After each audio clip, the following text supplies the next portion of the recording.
Welcome to the TEFL Training Institute podcast, the bite-sized TEFL podcast for teachers, trainers, and managers.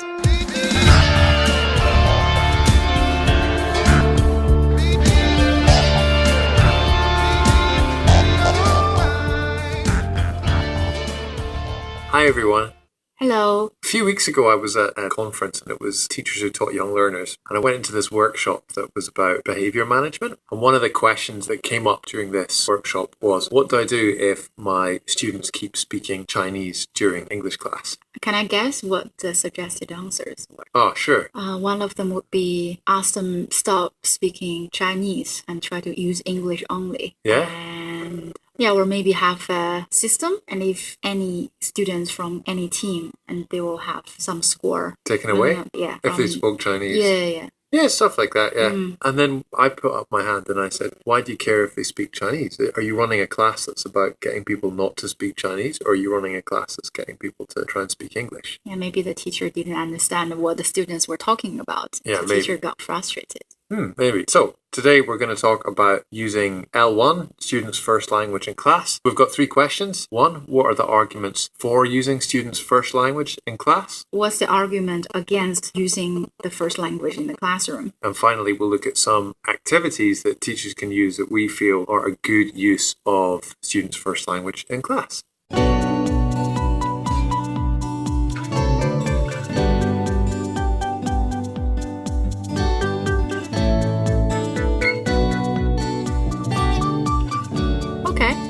A lot of classes I observed in the past, teachers were really strict with the first language in the classroom, and they were telling the students at the very beginning of the class, you need to turn off your mobile phone, speak English only, and if you didn't It's like speak a prison or something. Yeah, so really strict rules at the very beginning of the lesson. So why do you think teachers do that? I think the teachers just try to create English-only environment and try to encourage students to speak English as much as possible. And also I think they want them to have that kind of process when they're thinking about what they're going to talk with each other. And they were talking about thinking in the English way instead of their first language. Okay, so let's start off with our first question, which is, what are the arguments against getting students to use their first language in the class, or i.e. what is the argument for having an English-only class? So Tracy, what do you think are some of the most common arguments that you either hear from teachers or that you believe yourself, or maybe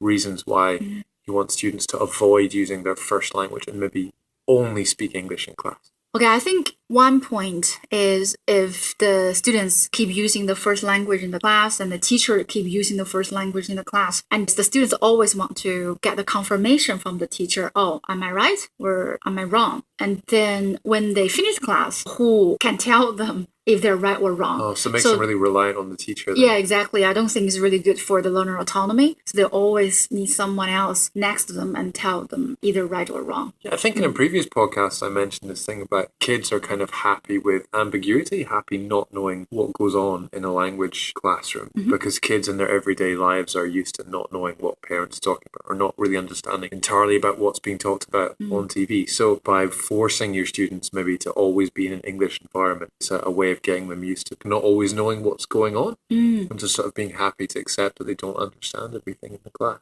Yeah, it's also very difficult for young learners and adult learners to switch from the first language to the second language or vice versa, because they have to keep thinking. For example, the sentence order and their first language and English might be really different. So if they keep switching this, I think it does take time to switch, right? Yeah. Do you remember when we were in that restaurant? So we're in the Philippines at the moment. We're in a restaurant last night where we're speaking Chinese to each other, and when the waiter came over and gave us our bill, I said 谢谢. So because I was speaking to you, I said thank you to the waiter in Chinese. So I think you're right. Like, it does take a little bit of time for people to switch from one language to another. Yeah. For me, another thing is that a lot of the language in the classroom is the most genuine communication. So for me, I think it is really important that teachers say, stand up, sit down, open your books, all that kind of stuff should happen in English. Or as much as possible. The students can ask each other, can you pass me that pen or pencil? Or how do I spell this word? And right. I always thought, like, how do you say "but" in English? Or how do you spell something? That's like some of the most useful language that you can teach students and get them to speak to each other. Yeah. Okay. For me, it seems like a lot of the time when teachers, like you say, ban speaking the first language, a lot of it seems to be more about the teacher's attitude rather than the needs of the students. Like for me, I think teachers often say, no, you can't speak any Chinese in class. I think because the teacher's afraid that they won't understand what the students are talking about. So there's some sort of fear for the teachers that they lose control and they don't really know what's going on in the classroom. Whereas if they force the students to speak English all the time, then that won't happen. And recently I read a paper talking about the first or the second language used in the classroom from teacher's perspective, and interviewed 9 different teachers. This was in Thailand, right? Yeah. So 8 teachers from Thailand and 1 teacher from Australia. Yeah. So they find out if the teacher used the second language, used English in the classroom, I think the students perceive the teachers have more power. Wow. And I think it's easier for teachers to manage the classroom compared to using the first language. And Why was that then? Did they say why? they felt like the teacher used the second language. Maybe they have to listen to the teachers actively. Ah, Yeah, and follow the teacher. so they have to pay more attention. Yeah. But when they're using the first language, it's better for them to build a really good relationship with each other, and the students feel more comfortable and confident. Okay, so that leads us on then. So shall we talk about, in a second, what are the arguments for allowing students to use their first language in the class? Yeah.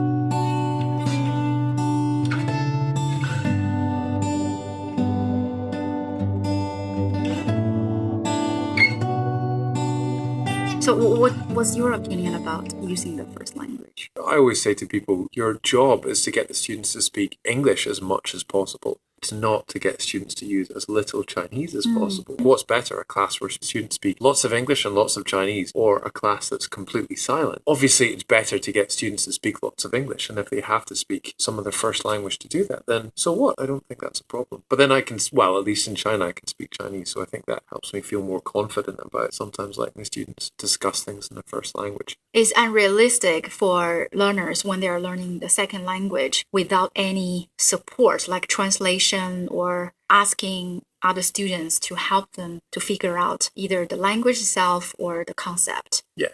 And another thing just really, really annoys me when I'm observing or the classes, I just saw the teachers spend 10 or 15 minutes to explain one word and just use the body language, search on the internet. Yeah, 1 second and just say the word in the first language, right? Yeah, or maybe just use online dictionary or just ask students to use their mobile phone and search the word and then just help them to understand the whole concept, and then the lesson would go more smoothly. Yeah. One of the easiest ways, definitely the most efficient way, is to show them the word in their first language. And another thing I would like to talk about is, I think the first language is not necessarily the language and students produce in the class. It can be something invisible, and they use the first language in their mind to help them to form what they want to say in English. So you mean they're still thinking in their first Yeah, language? so I think that's why the teacher needs to give them a little bit time before you ask them to answer the question or before you elicit. Because sometimes the teacher just gives them 2 seconds. What's the meaning of this word? Or how do you say this? Okay, silent, 1 second,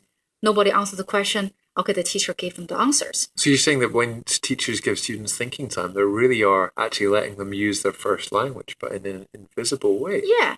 But I think, like you said, students are going to use their first language anyway. Pretty much every class, students are going to use their first language to look up the meanings of words and things. And if teachers help them do that or allow them to do that, that's great. And if they don't allow them to do that, the students are going to do it anyway. Yeah. So you might as well legalize that use of first language. Then you have some control over the process. I've seen teachers with a flashcard that's got Chinese on one side and then British or an American flag on the other. And then they turn it over at different points. They say, all right, so now you can use Chinese to talk about this thing. For 2 minutes, and then we'll do a speaking activity, and then they turn it over and go, now it's only English. But like countries that legalize gambling or something, they can then choose the places where it happens, but make it illegal, then it's impossible to monitor it. Yeah. And it's interesting because there's no like rule and say you can't use first language when you are teaching the second language. Yeah, I've not seen any research published on this saying that getting students to use their first language stops them learning.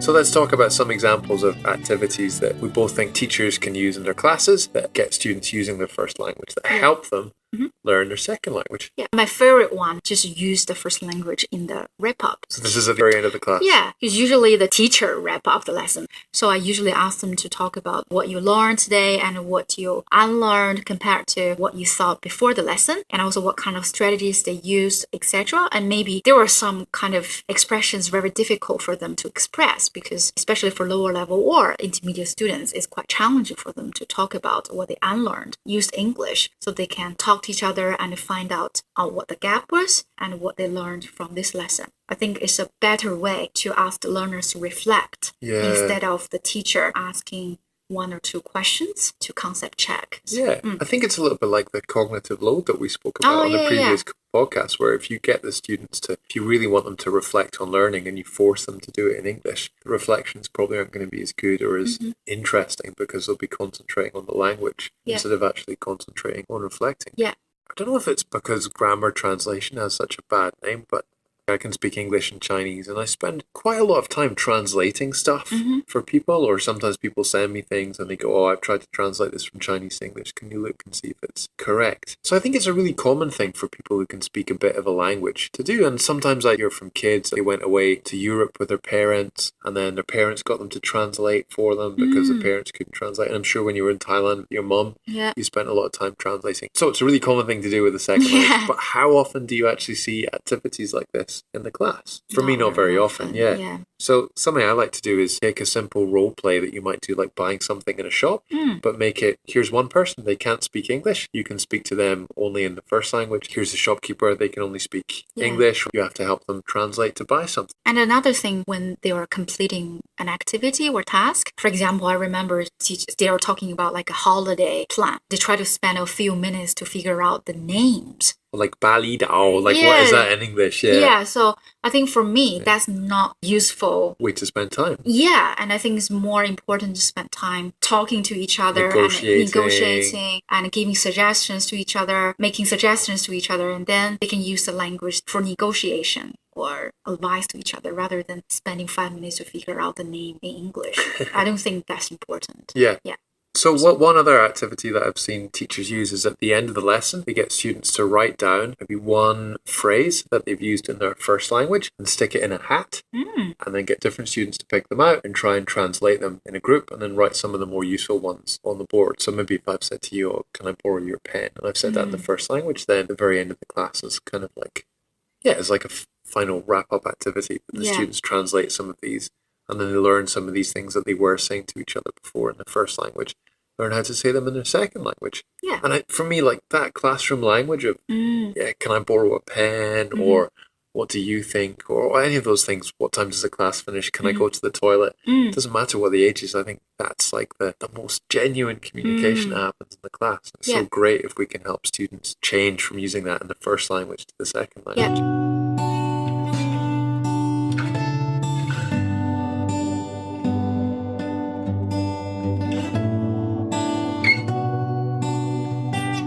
So to go back to that question at the start about the teacher was saying, what do I do if I've got students who keep speaking Chinese to each other in class? Do you think it's good to let students use Chinese or not good to let students use their first language? At the very beginning, we talk about this, and I think it's not about we should use or shouldn't use, and it's more about how to use it and where to use it and how much we use it in the classroom. Reminds me a little bit of, I read something a few years ago about like the war on drugs, and the United Nations said we're going to get rid of all drugs from planet Earth in 20 years' time. And the person who wrote this article said people have been using drugs for 50,000 years. How are you going to get rid of drugs in 20 years? And I think it's kind of like that with the students' first language in the classroom, right? Yeah. Students have been speaking their first language since the day they were born. You're not going to be able to stop students using it in 5 minutes by setting out the rules. So find a way of helping them to use that first language in the class. It's going to help them learn the second language. Okay, thanks everybody. Thanks for listening to our podcast today.